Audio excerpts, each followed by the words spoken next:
Welcome to Navigating Your 20s. I'm your host, Jess Hugo, and I am so excited to have you here. I'm an online personal trainer and nutritionist, but honestly, underneath it all, I am just a girl who is struggling, thriving, and surviving somehow all at once. So if this is you, you are not alone. If you want all the juicy tea on what it's like to be a girl navigating her 20s, I'm talking relationships, health, fitness, social life, work, and everything in between, then you're in the right place. Hello girlies, welcome back to another episode of Navigating Your 20s. I'm so excited to have you here. Thank you all just so much for all the support on the podcast, just following it, rating it, subscribing on YouTube, like actually watching the videos and giving feedback as well. Like I really appreciate you all. I'm so excited to just create a bit of this like community. I feel like it's such a safe space, and whether you're into fitness or not, I feel like it really just like speaks to so many people. Like obviously it is navigating your 20s, but the overlap with it just being my career of health and fitness is like, okay, she's talking about it a lot, but I also try to like give other perspectives and insights and all of the things. So obviously you girlies are enjoying that. So again, thank you for being here. But without further ado, like let's just jump straight in. So much to talk about. I know it's like almost conflicting at the moment because we're talking about like cuts for summer and like being in that deficit and getting really lean for summer, but equally like there also needs to be a time where we need to not be tracking 24/7. We need to be able to sit at maintenance and live our life without actually like worrying about what we're consuming 24/7. So I really want to just talk about how to actually enjoy food, not lose progress, but also not track when coming out of that deficit phase. So I think this will be really important for you to actually save for later and re-listen to come like January, February, March, like when we're starting to move out of summer, or where your cuts are ending up and you're wanting to maintain a little bit so that we don't gain back the weight. Because 9 times out of 10, we lose the weight, we've lost like 10 kilos, we're feeling really good, and then we start falling off because we haven't done a correct maintenance reverse, and then we end up gaining back 15. And we're like, what the fuck happened here? So it's kind of just moving beyond MyFitnessPal culture, and also just I want to give some chats, mindset shifts, all of the things. So focusing on like fuel versus actual calories, doing untracked structured meals, all of the things. So let's talk about restrictive errors when you're actually in your deficit phase. Like you're counting every single grape that you're pulling off the strand. You're stressing over every single gram of butter, Vegemite, whatever your spread may be. That obsessive shit, let's squash it, because we know that when you're being more social in summer, you're living your best life with your friends, you don't have the time or the capacity to be weighing everything. We're more social, we're out more, things are being made by other people at like restaurants, so they're handmade. We don't know how the fuck they've made them, right? So it's like, once we know how to track, we actually can almost figure it out a little bit better. So it's like learning to track, perfect, phenomenal. Honestly, some of my girls do food journals, do photos, but I almost urge them a little bit, depending on where they're at, please, context is always dependent, but to get familiar with understanding what they're consuming and what things actually equate to, because some of us might think like, just a couple of grams of butter, that's just a couple calories, when in reality, like 15 grams of a particular butter can be like almost 100 calories. And it's like, that's the difference between being in your deficit and not being in your deficit if you've had butter in like every single meal, you know what I mean? So just being really aware of like knowing the calories and knowing mentally like what you're actually consuming, so that like when you get food, you're like, cool, I know roughly what that is. But if you're in the situation of like you're doing the mental math, counting every single calorie when you're looking at foods, you're in a toxic relationship with food, which means A, it's not time to diet. You should really be going into a maintenance phase. But B, your reverse is going to be a lot harder than someone that is feeling really good with their relationship with food and thriving. So what I say right now is like that perspective for you is like, cool, we need a nurture, which means focusing on our bloating, our energy, our actual hunger cues and hormone-based reactions. So thinking, how can I fuel my body so that I can feel my hunger cues? Because how many times in a deficit do you feel maybe not even hungry, but you're maybe bored eating, emotional eating, or feeling like you have to eat to meet your calories and have enough? And it can get like a lot. Like I've been in those phases before as well, where I'm like, okay, cool. Like I've pre-tracked for the day. Oh, I forgot to eat my raisin bread. Better go eat you know what I mean? And it's just like, did I actually need that? Or is it just like that I realized like I didn't put it in? It can be like a lot where we need to learn how to actually eat beyond that. Like what if MyFitnessPal like didn't exist? I know there's other apps, but you know what I'm saying? Like imagine we didn't have our phones accessible 24/7. How would you just go and order food? How would you make decisions? Like we want to have that educated background to just be like, cool, I'm going to go up there and order proteins, carbs and fats and be really happy with like my decision. And it's like, we get so restrictive that we're just doing things to tick a box, and we come out of that. It takes a while for your hunger cues to come back. I really want you to sit with this for a moment. Like, how many times a day do you actually feel hungry? Or are you going to the fridge thinking you're hungry, fridge or cupboard, whatever, thinking you're hungry, but you're actually not? You're just almost conditioned to think, oh, it's 12 o'clock, it's lunchtime. And I've been breaking these patterns down a lot with a lot of my clients, because just because you wake up at 7 a.m. doesn't mean it's breakfast time. Let's listen to your body. Are you hungry?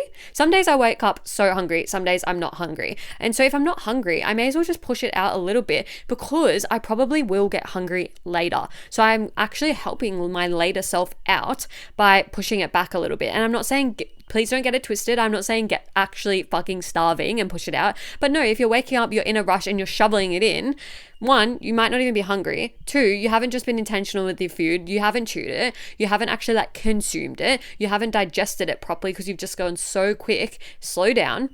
And if you're in a rush, take it to work, take it to the train, like wherever, if you commute, you know what I mean? Like, just take it. You don't need to eat it in the moment.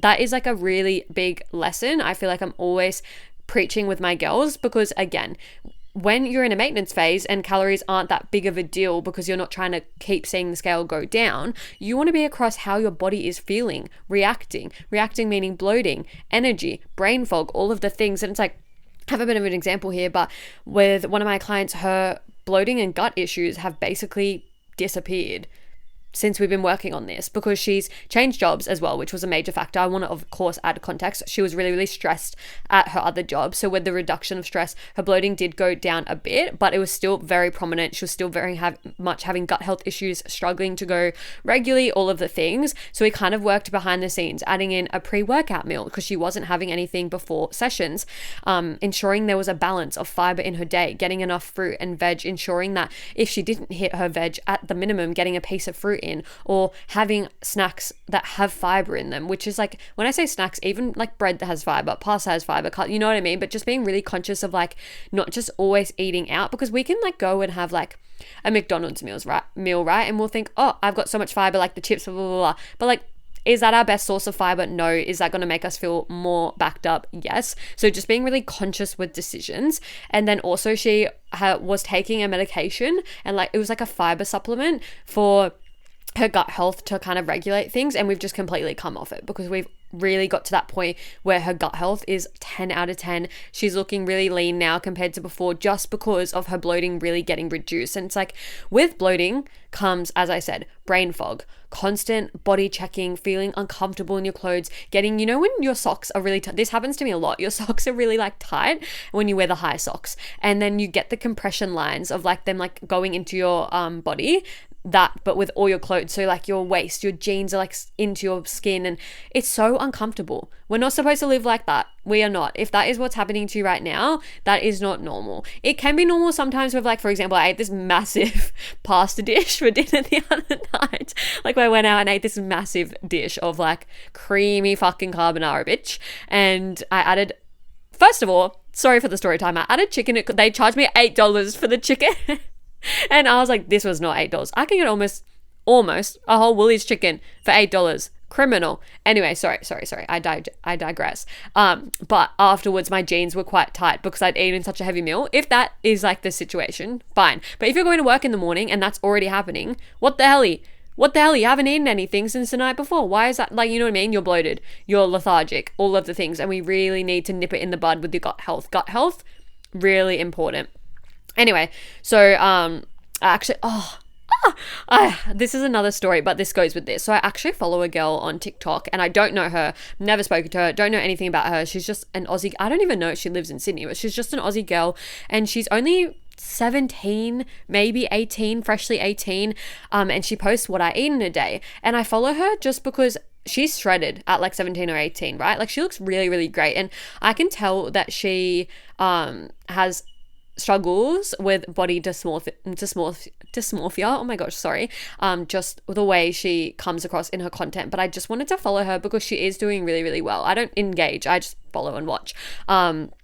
But she posts what I eat in a days. And don't get me wrong, as I said, she looks really, really good. But she mentioned she's really, really struggling with her diet, sticking to a certain amount of calories, getting that little last bit of body fat off. But when she posted her food, I honestly was not surprised at all that she was struggling with that, because it was so processed. She had so many sugar-free alternatives in there. She had so many like snacky things. Like for example, you know, when the overnight wheat bix, overnight oats, like the yogurt bowls are really like glamorized. You've probably seen them online where they do obviously like oats, yogurt, protein powder, whatever, that's fine. But then they've got like mini marshmallows on top, sugar-free topping on top. Like those things are fucking with your gut. She eats like all of that stuff. So a lot of like syrups and bars and like fun day lollies and things like that, which they have the alcohols in them, like the sugar alcohols in them that literally fuck up your gut. It says they're like no calories, but they're 40 grams of what's the word? I actually can't think of the word right now, but they're unrecognizable on the label and they're kind of like hidden down. So it will say like no carbs and then it will say 40 grams of carbs in this different section. Fuck, I can't remember the name right now. Oh my God, it's like it's not GIO, that's insurance. Fuck, I'm blanking because I don't eat these, so I can't remember the name. But go check your Fun Day packet and you're going to know what I'm talking about. But basically, you don't need to know the lingo because what it is essentially is like they're just undigestible. So they're not actually recognized on the label in the main section. They're actually brought down in the little section and kind of hidden. And essentially, there's 40 grams of carbs in there that are undigestible for your body under the Australian nutrition standards. Why are we consuming things, or even why are we being sold things to consume that are undigestible? And anytime I see them in my client diaries, I'm like, how are you feeling after you eat that? Same with the double Ds. They, I don't think are as bad, but a lot of people do tend to shit themselves afterwards because of the sugar alcohols. So I'm always like, so how are you feeling after that? Because everyone's different. If you get enough water and things as well, like it's digestible enough because you're like flushing it out. But if you're someone that's like already struggling with bloating, I wouldn't be surprised if you're feeling worse with these lollies because there's so many sugar alcohols in them. And like, anyway, so I looked at her food and I was like, that's why she's not able to cut the fat, because she's got so much bloating going on and like just gut health issues from the syrups and things that she's eating. And I'm not shaming syrups and stuff. Like I have some sugar-free syrups, but everything in moderation. Don't be putting it on every single meal. Don't be having it in your everyday fucking routine, and don't be having like multiple servings because it's no calories, because it bites you in the ass later with the bloating and all of the things. And it's like, yeah, the fancy overnight wheat bix with 100 different fucking toppings on top and sugar-free alternatives looks cool, but God forbid we eat some scrambled fucking eggs on some wholemeal fucking bread and feel 10 times better, have no bloating issues, have no energy crashes, and actually feel fueled and not have brain fog. God forbid. Like, lock me up for being a scrambled eggs girly, but it's going to get you so much further. So I've got some implementation tips for tracking, but those are the things I think about, right? When we're tracking in a deficit, we're wanting to go for that like overnight oats fucking thing. And don't get me wrong, again, some of my clients eat the overnight oats, but I'm like, don't put all the shit on top. Put some fruit, call it a day. You don't need every fucking thing else. The fruit is making it sweet enough anyway. But when we're in a deficit, we tend to go for that. But then when we're in like a maintenance, we tend to go for scrambled eggs. And I'm like, God forbid we put some scrambled eggs in our deficit, right? It's just how we're wired. So some things I wrote down of like implementation tips. So like portion awareness without weighing. As I said, knowing what's in food roughly, not doing the mental math down to the gram, but just being like, cool. So if I went to go get a kebab, for example, so random, I'm getting the micronutrients from the like salad on there. They've got like the tomato, the lettuce, all of the things. I'm getting fats from like the hummus, the sauce, like if you get barbecue sauce or something like that. I'm getting really good carbs from the wrap, and then I'm getting the protein from the meat that they're putting on it. Right? So I've just broken down how that's a really great, well-balanced meal. And then we could just say it's really case dependent, but let's just say like 300, 400 calories, which is a great meal anyway. That's not a lot of calories. If anything, a great meal is like 5, 6 in a maintenance, like 500, 600, you know, but 400, great. That's great. You know what I mean? So it's like being aware of what we can actually have without worrying about the calories and the macros going to the gram. Or visual cues. So there's the hand plan method or like a plate method. And again, we learned this when we were younger, where you like divide the plate into like, this is enough fats and carbs and protein and like our fruit and veg and all of the things, you know what I mean? Next, flexible meals. So planning structure, but not macros. So for me, I find it really, really important to still keep up with having regular meals. So breakfast, lunch, and dinner, and at least 2 snacks, sometimes even a dessert. We have the gals to work with here. Why are we demonizing dessert? But anyway, it's like, having that flexibility, knowing again that roughly I'm hitting it, but not being to the gram because it can get a lot. Next, the hunger cues and listening to your body. And as I said, if you're not there yet and you're not getting those yet, we need to work on that, which happens in a maintenance phase. These things take time. Don't think that you're wrong for not having it overnight. I've been in deficit phases before. It probably took me about a month to get my hunger cues back, just because our body's confused. We've just been in a really deep energy deficit for so long. It's been used to like being hungry 24/7, because you are going to be hungry in a deficit. That is what's going to happen. And it's almost confused trying to regulate again. Your hormones are trying to regulate. There's a lot going on. So I would say minimum a month. So if you're just starting this, don't throw in the towel yet. Like, keep working to get your hunger cues back, because our hunger cues are really important, guys. I don't know why. I guess it's diet culture. We've been told that we like should just eat and eat and eat, but like, where are hunger cues? Where is the, like, anyway, removing the good and bad labels around things. So for example, with the kebab example I gave, how did you respond to that? Were you thinking, fuck, why is she recommending a kebab? Like, those are so unhealthy. You know what I mean? Like, how did you label that food? Because food has no moral value. It's just how we've been brought up. It's just what we are being told to believe by social media. But at the end of the day, there is no like good or bad, everything in moderation. Obviously, some things work with our body better, but it doesn't necessarily mean there's good and bad. And that that mindset and headspace is going to keep you really stuck. And then the 80-20 principle, you guys know I talk about this a lot. 80% whole foods, 20% soul foods, and also just balancing it out. Like, if you know you're going to have a super fun weekend, let's just be really clean in the week to really help with our gut health and really help us stay on track, quote unquote, with having enough balance in our meals, so that like we have all our protein, fats, carbs being hit. Because a lot of the time, if you're not tracking and you're not on it and you're not being conscious, protein really gets left behind. And that's when we start losing muscle mass, start losing our toning and all of the things. So just being conscious of well. But this can, like, literally by getting the knowledge around it, doing the tracking phase and moving out in a reverse, in a maintenance kind of phase, which again, go back to my maintenance episode. I've done like so much on this, but it actually looks like going out to dinner without feeling guilty and spiraling. Eating birthday cake on your birthday and not going without because you're in a deficit. Like, fuck, it's your birthday. It happens once a year. Have a little slice of cake. Come on. Not starting over every single Monday. Trusting yourself.